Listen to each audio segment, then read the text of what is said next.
relatively brand new sea lion trainer here at Sea Lion Amphitheater in the point right across the way behind you guys.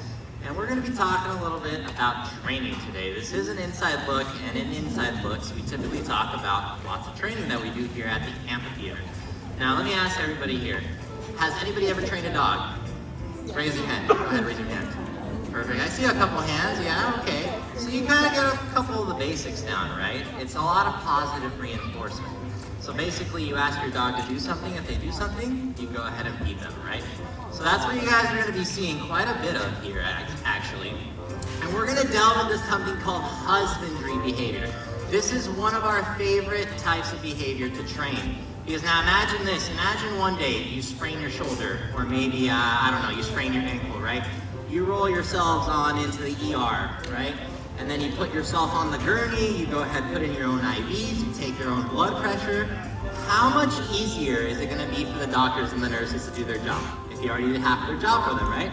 So that's exactly the type of behavior we try to train here, behavior in which the animals themselves participate in their own welfare. So you're going to be seeing that in just a second right here. So this is Isla, and what our trainers have been doing for a couple of days now, they've been training a very, very awesome behavior for that husbandry that I was talking about, and it's an ultrasound behavior. Now, these types of behaviors are incredible because not only do they allow us to monitor the health of our animal, but they also allow us to desensitize our animals to different little things, right? Whether it's probes, whether it's these little sensors and things like that. And you'll see right here, Isla is lining up against the edge of the moat right there.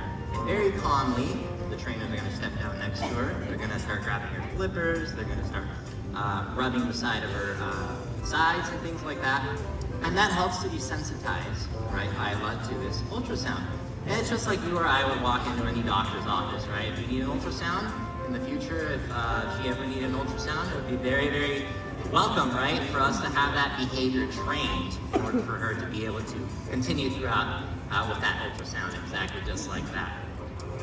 So everything is through positive reinforcement. All animals have different types of favorite reinforcers, we call them, right? It can vary from fish to fish, right? Some of our animals like capelin a lot more, some of them like squid, some of them like mackerel, herring. We like to try to keep it very varied, right? Variety is the spice of life. And what you're seeing them do right now is they are performing a variety of different behaviors as well, so that the animal doesn't just get stuck on doing the same thing over and over, right? We want to make sure that they aren't expecting the same thing over and over and over. It's just like us. We don't want to keep doing the same thing over, over. So what we'll do is we'll throw in a couple different behaviors, right? Maybe get a little bit of the zoomies out first, feed them a little bit on the bed, feed them on the bed on the left, on the stage itself. And after we do that a couple times, it makes it a little bit easier. They're like, okay, I'm ready to go. You know, let's get right back into that behavior. It's pretty impressive what we're able to do. Now, you'll see also that it takes a lot of teamwork. We have lots of animals here, not only at the amphitheater, but across the way. And none of the behaviors that we do, we're really able to train on our own. I couldn't train a behavior on my own, right? I need a team. I need a team to be able to help me take those steps, those small approximations to completing a behavior. So one of the big things in animal training, period, is having a very, very good team behind your back that's able to help you out in these types of scenarios, right?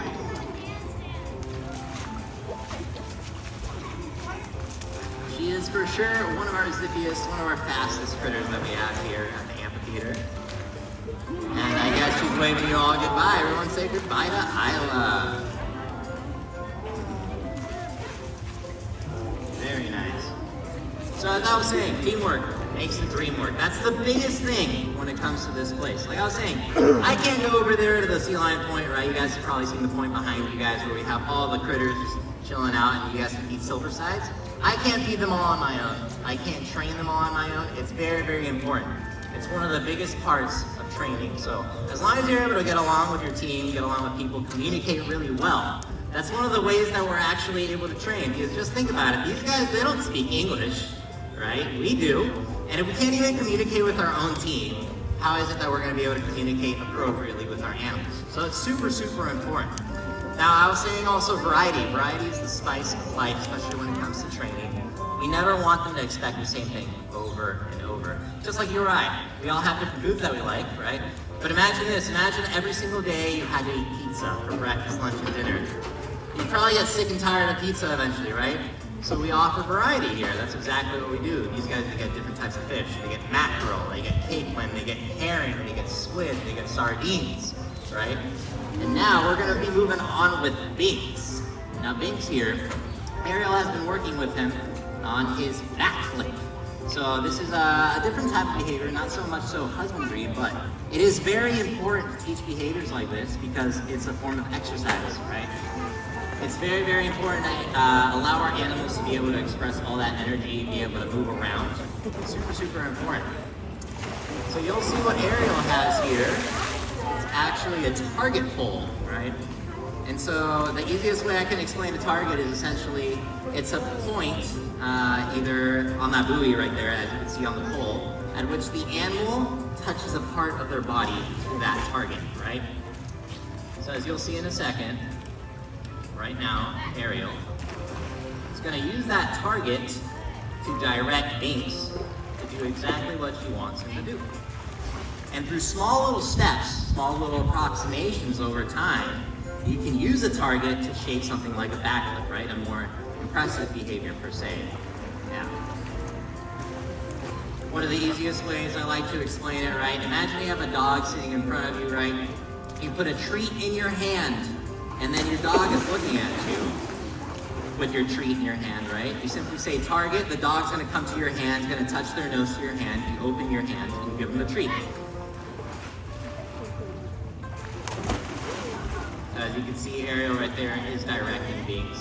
Starting to kind of prime the behavior, as one would say.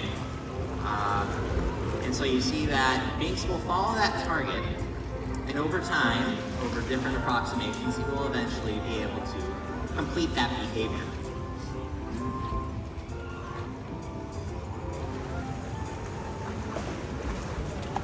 One of the big things too that we do here is we vary up the amount of diet that our animals get. Binks currently right now, he's actually getting an impressive 24 pounds of fish. It's quite gnarly how much fish these guys are actually able to eat. He weighs an impressive 400 pounds. He actually does get a little bit of a growth spurt, so he's being a little more motivated, a little bit more zippy. And it's perfect because it not only helps him, but it helps us be able to train behavior a little bit more efficiently.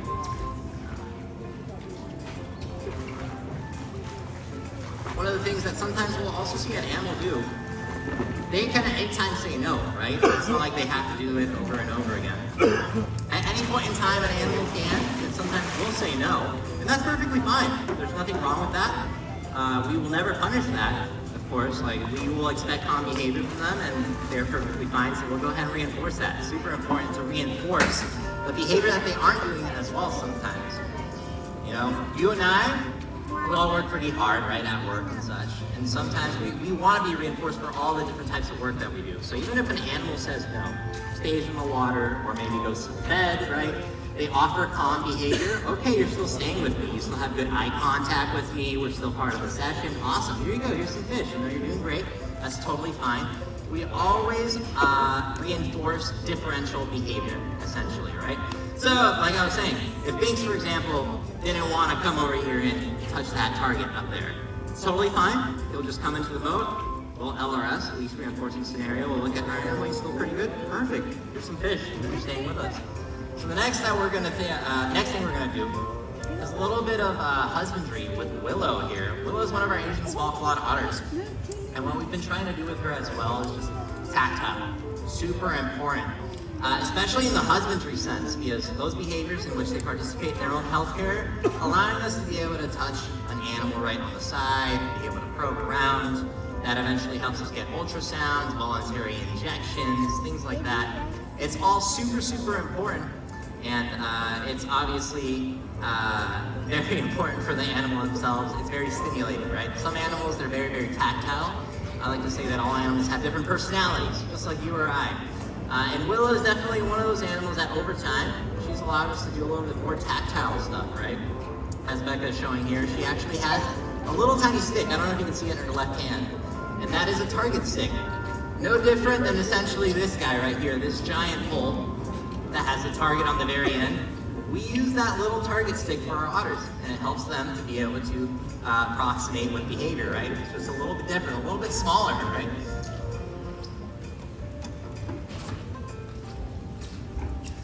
Now these fellas, they definitely like to eat different types of things as well. We offer cat food, we offer kibble, we offer them shrimp. They really, really love shrimp, and capelin.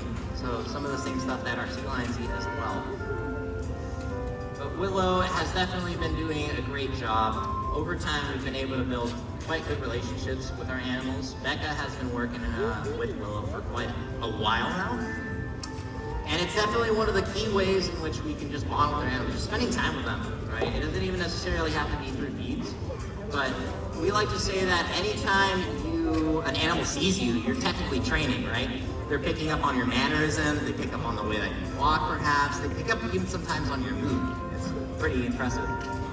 So being able to slowly, over time, build that bond with an animal is super important, especially when it comes to husbandry. It's all trust. Right? The animal right here, Willow, trusts that Becca is going to keep her safe, right? That if something happens, for example, there's a loud noise or what have you, Willow will look to Becca, right? She'll be like, okay, I know that you can guide me out of here. I know that I'm safe with you. Trust is super important. And as it should be, right? Just imagine with husbandry behaviors, when you get to a little bit of the more complicated things like voluntary injections, right? Ultrasounds, even ultrasounds themselves have little vibration, like noises and stuff like that. You know, if you guys have ever had an ultrasound yourselves. All that stuff is really important to be sensitized, and it takes a lot of trust. But over time, as long as you build that relationship and you take it slow, right?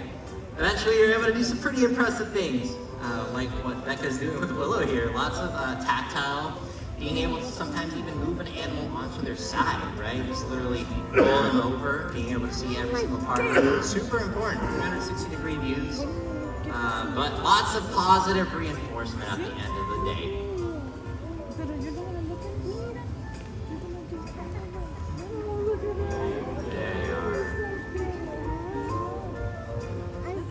Awesome, so everyone give it up for Becca and Willow. Very, very nice. Now the last fella that's gonna come on out here, he is definitely one of those animals, like I was saying, that bond, that trust. It takes a little bit of time to work it up with him. And so we're actually gonna be seeing a behavior that's very, very stimulating. It gets the mind going quite a bit. Harvey is one of our bigger boys here at Sea Lion, and Cameron here has been working a pretty impressive behavior with him. It's very dynamic behavior. It's basically a find it behavior.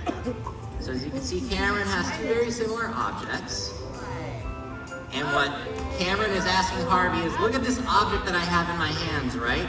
I want you to find the object on the stage that looks just like it. So it's basically go find it wherever I leave it, right? So we're gonna see a couple of approximations here. So as you see, Cameron started off a little bit easier. He put the little frisbee right here in front of him. So he's gonna go behind the curtain. And our friend Simonian is gonna put the disc right there. And in a second, Harvey's gonna come out and try to find the disc. And off he goes. He already found it. Very nicely done. Everyone give it up for Harvey. Excellent job, buddy. Now over time, the behavior can get even more dynamic, it can get even crazier, right? So we'll put up we'll put the disc on the beds, we'll put them on the little posts over there by the glass. There's different sorts of ways that we can hide these little guys. And these discs are something known as EEDs, Environmental Enrichment Devices, something in the environment that enriches our animals' lives, right? So let's see. I'm gonna go get Harvey another go ahead to see if we can find that disc.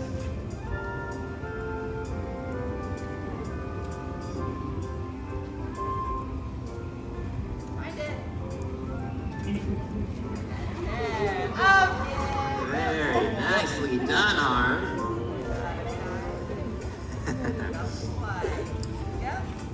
So this is just one of the ways that we can play with our animals. It's never always just train, right? We like to keep it fun as well. I mean, it's just like us. I always refer back to us. We like to have it in such a way that we're not always doing the same thing over and over again. We're not always just working. we like to make it dynamic, right? Variety is the spice of life, of course. So let's see. Look at the gears are turning. Very nicely done, Harvey. All right, we're gonna do one more. We're gonna try to make it a little bit harder for Harv here.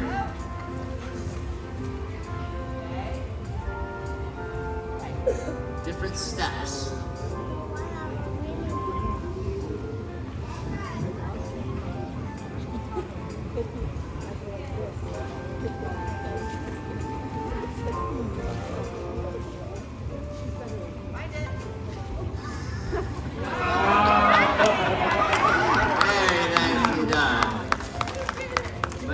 One of the very many ways that we like to play with our animals.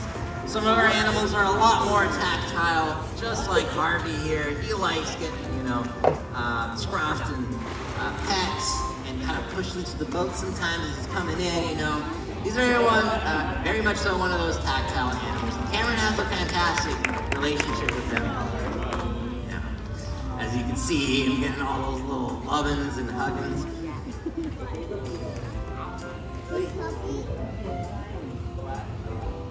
Excellent.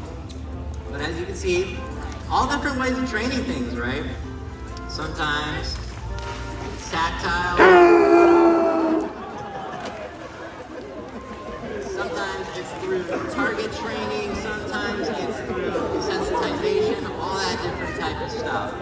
Right. I hope you guys kind of enjoyed that little bit of a demo that we had here for you guys.